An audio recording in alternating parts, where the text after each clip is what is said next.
So, welcome everyone. I feel a little out of sorts because this has been a day. Mike's off today. I'm Bulldog. Hi, Zach's here. NHL Trade Deadline, NHL Draft, the opening of NHL Free Agency. These are points on the calendar for hockey fans that far predating the current 14-year playoff drought. Fans and me and Mike have I don't want to put words in Mike's mouth. Dreaded, felt awful about, because oftentimes we would show up for work, and some of these days even they'd have us go on at like noon, waiting for the big stuff. The stuff's going to happen. We need this is a compliment to me and Mike, I guess. We need our guys in there for when the stuff happens. So and we'd sit here, and usually the stuff would not really happen at all, and we'd just be sort of sitting with our heads in our hands, just begging for something to happen. Mike will tell you a story about how 1 year, I was here with him for it, at noon when free agency opened, the Sabres had arranged for Darcy Regier to do like a Q&A with fans. And we were like, teams are making deals for players to change the outlook of their teams. And like, the GM's going to be in here talking to fans about who knows what, popcorn or something. And you said, oh God. Anyway, I tweeted this a little while ago. I'm not sad. I'm not mad. I'm not despondent. And this, Ma, get the kids, gather around the radio. That's a market improvement from how these days generally have gone. Last year, I think at this very time on this day, we had just listened to Kevin Adams talk about Zemgus Girgensons being the fabric of the team, and I lost my mind and said, what's the fabric? Burlap? None of that today. I don't know if this is going to work, because the player the Sabres have acquired here, the key piece of this trade, has had 3 surgeries on the same shoulder in a pretty short amount of time. Josh Norris, he is an excellent player. If healthy, he's a better player than Dylan Cozens. Even at peak Dylan Cozens, like the peak Dylan Cozens, 30-goal Dylan Cozens that got the contract, Norris is a better player, a better 200-foot player, and a better scorer, a better skater. He's just a better player. I don't know if he'll stay healthy. That is the, I guess, $8.5 million a year question. That's his contract, right? Is that around that? It's big. It's bigger than Cousins' contract was. But I am genuinely pleased. Okay, I'm going to stop short of excited, because there's a buyer beware on this guy's health. Hang on. Zach is raising his hand. We do have one more trade, or at least appears one more trade. Not the Sabres, but it's within the division. Brad Marchand appears to be going to Florida. Oh, my God. We're waiting for the pending trade call, but it looks like Marchand's going to Florida. Wow. That's massive. That is massive. Man, if that comes through, that goes right up to the top of the list with the Rantanen trade from Carolina to Dallas and the big extension that he signed. Okay, so we'll keep our eyeballs on that. I'm going to want to hear from as many of you as possible. If you're cautiously pleased, I've ever used that phrasing. If that's how you feel free to share. If you are skeptical, look, I understand. Most things that Kevin Adams has touched as GM of the Sabres have turned out to be, most things. Most things isn't even fair. Dahlin's excellent. He signed him to a big extension. Thompson's excellent. They signed him to a big extension. Cozens was a disaster. Samuelson's been a disaster.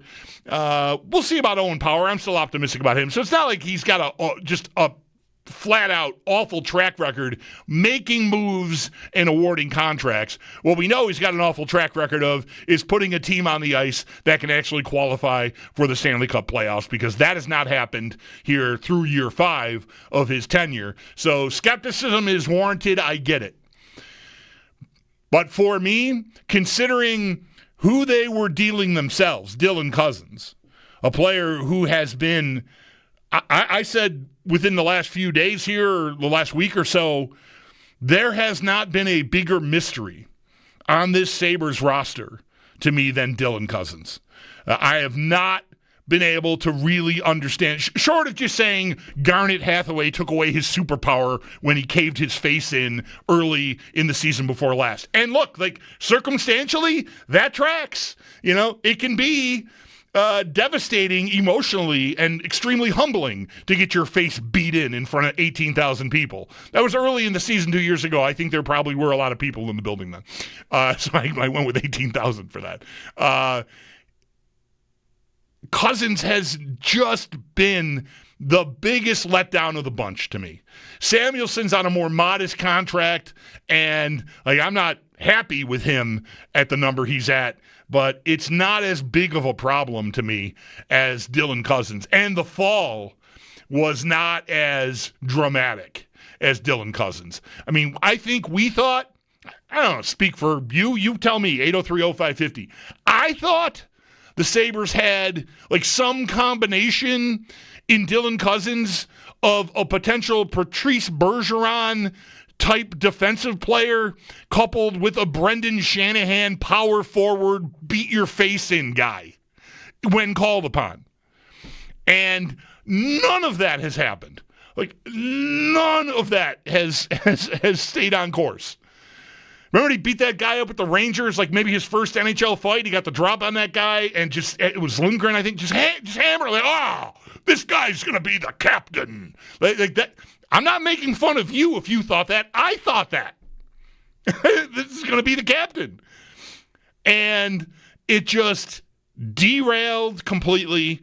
So I did not think, if you had called me or sent me a letter, I'm being cute, an email, Twitter, whatever, hey, man, I think the Sabres should try to get Josh Norris from Ottawa for Dylan Cozens, I would have said, no way is that happening.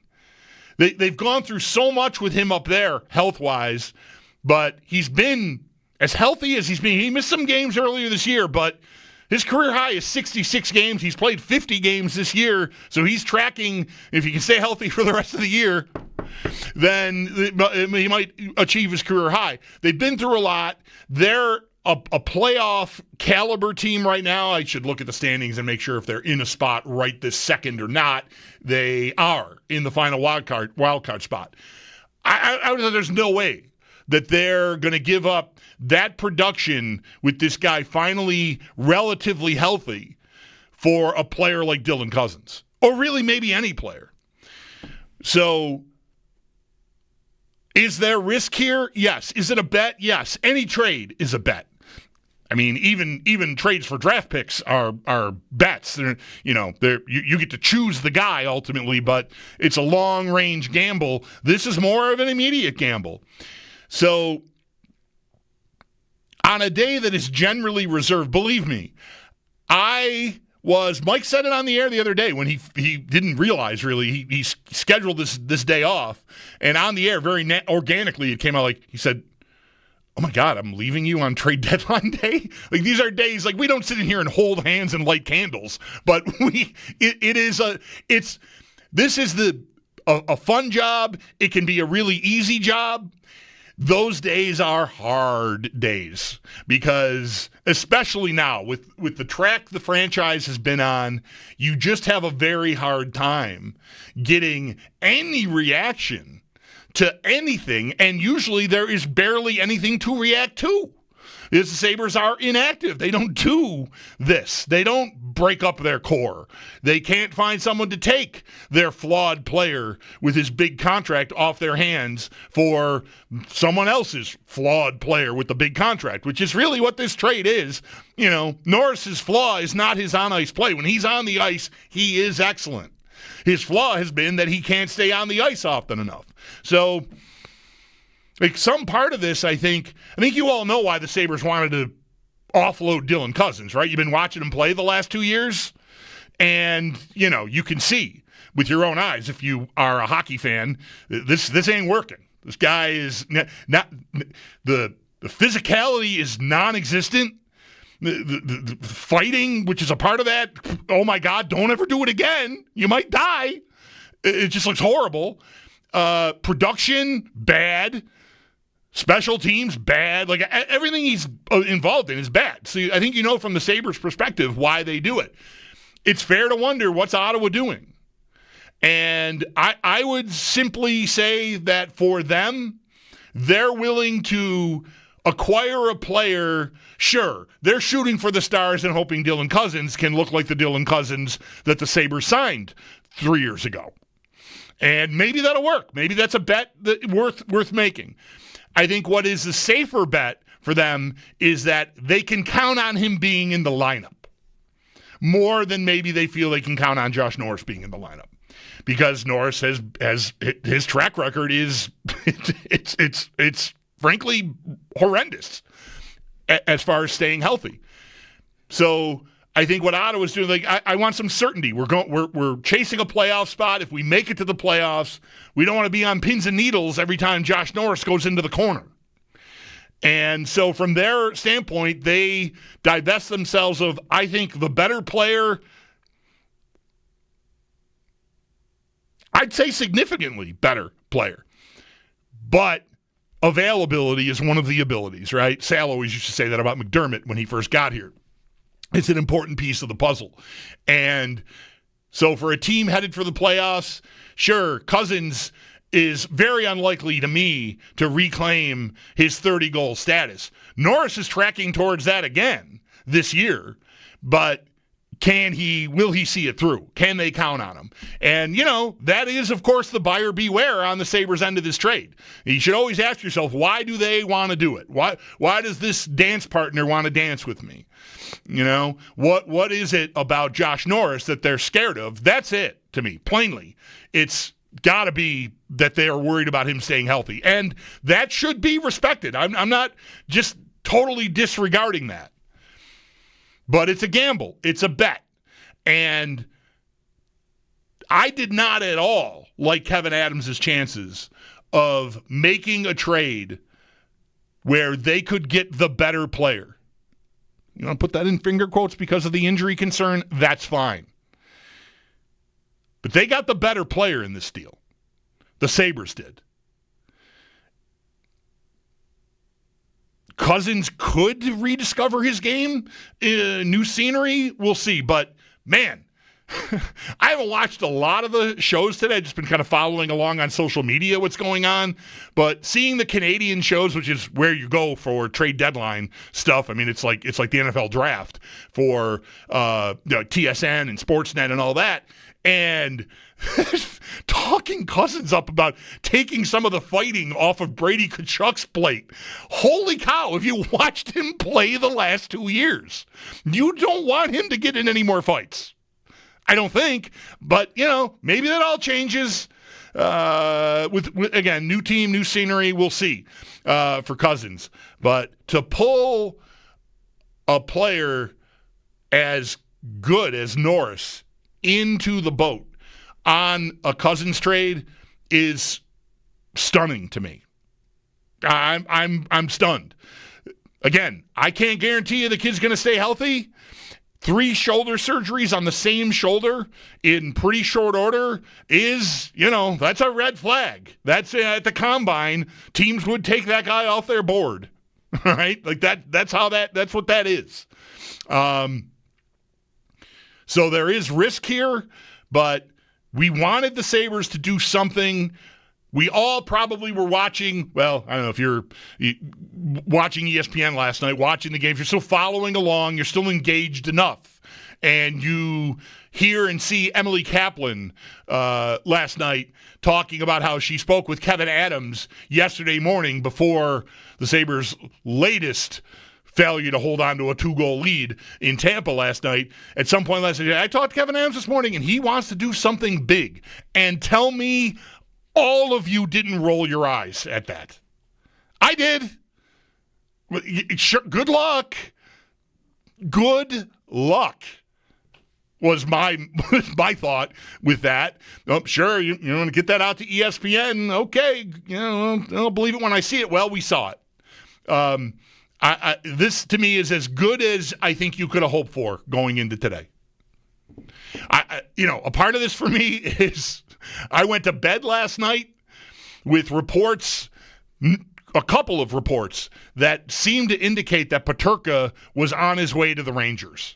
And I know it turned quickly, that got refuted almost 2-3 minutes after I started seeing the tweets. Renaud Lavoie from the French media in Quebec was one of the first people that had that, and then there was another reporter, and I forget who it was, that had it, that it looks like something's really happening here with Peterka to the Rangers. And I put my iPad down and rolled over and closed my eyes, and then I opened them wide because my thought was, oh my God, they're going to get Matt Rempe from the Rangers as like the key piece of a Peterka trade.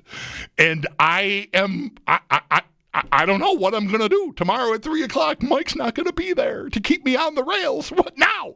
That was my thought when I fell asleep. I did not sleep well, probably because of that. But and it didn't all go away in the morning, but, eventually we got to this trade. So I'm thumbs up on this trade. I am not thumbs up on Kevin Adams and the job he's done. This is not a full endorsement of his 5 years now, 5 seasons worth of general managing of the hockey team that you and I both love dearly, and that has put us through as trying a time as any hockey fan should ever be put through. But this trade, if Kevin Adams had been fired like he probably should have been a month ago, 2 months ago, 2 years ago, and whoever is in that chair now makes this trade, I think fans are at least giving it a chance and saying, all right, yeah, I get it. I see it. That could be really good. If Norris stays healthy, that could be a steal. It all depends on who stays on the ice and who produces. It's been years since we have seen Cozens be the player that a lot of us were hoping, if not expecting, him to be. And Norris, his name came up in here just arbitrarily. One day, a couple of weeks ago, I had watched the Ottawa Senators. I think it was a game against Washington. It was a wild back-and-forth game. And I thought, wow, Ottawa really looks like a wagon. And Norris was right in the middle of that. And I said, but that guy, with that guy back, if that guy can stay on the ice with Stutzel and everything that Brady Tkachuk and everything else they got going there, Sanderson on the back end, Ullmark in goal, like they are looking pretty set up. And then I think the next game or so, Norris went out again and missed a few games, but he's back. And again, health is the thing with him. But this, to me, is a win for the day. It breaks up the Sabres core, which has presided over these last few years of failure, and brings in something different that, again, to me, if they're on the ice and play the same amount of games, I think Norris clearly is the better player. But the question is, will he do that? Of course. So that's the gamble. And why do you got to settle for that?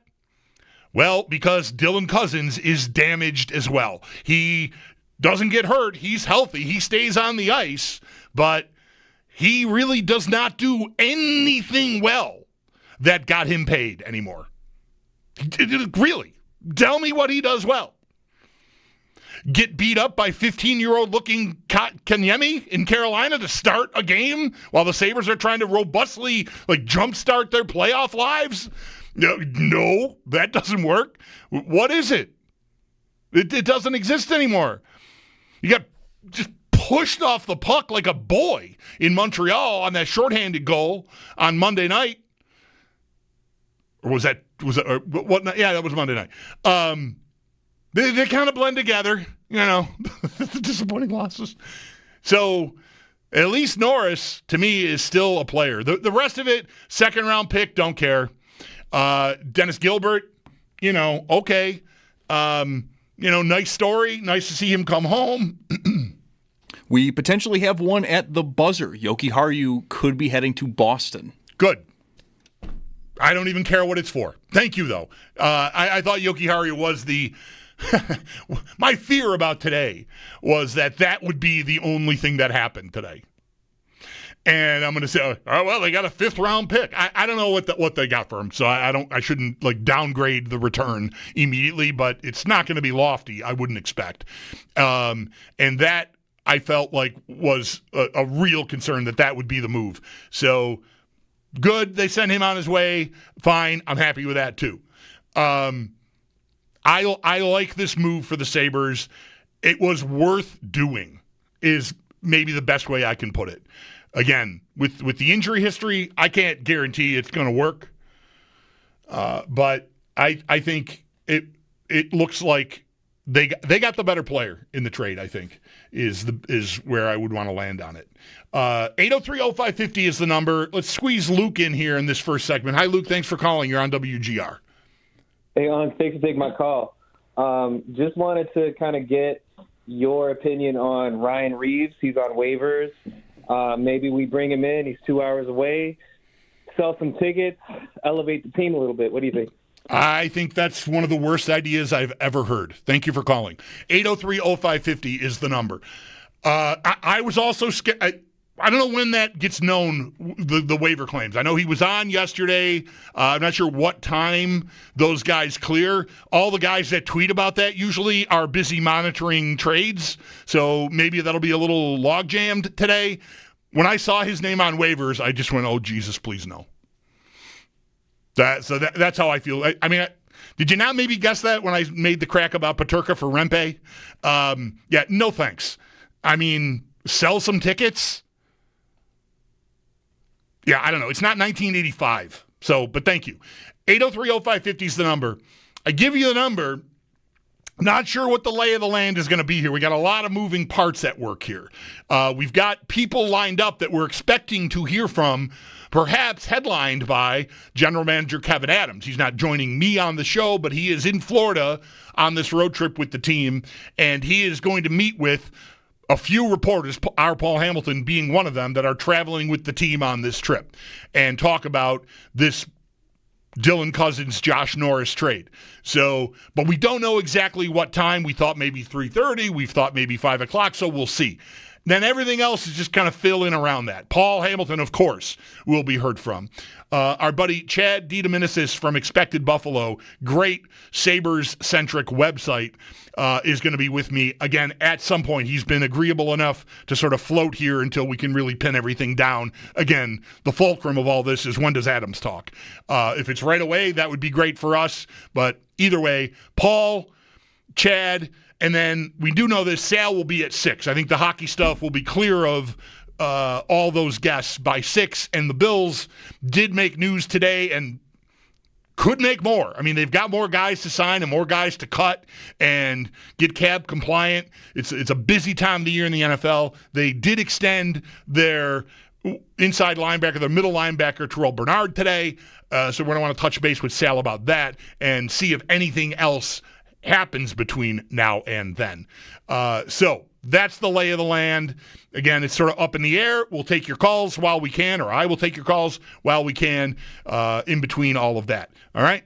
Got it? 803-0550, break. All right.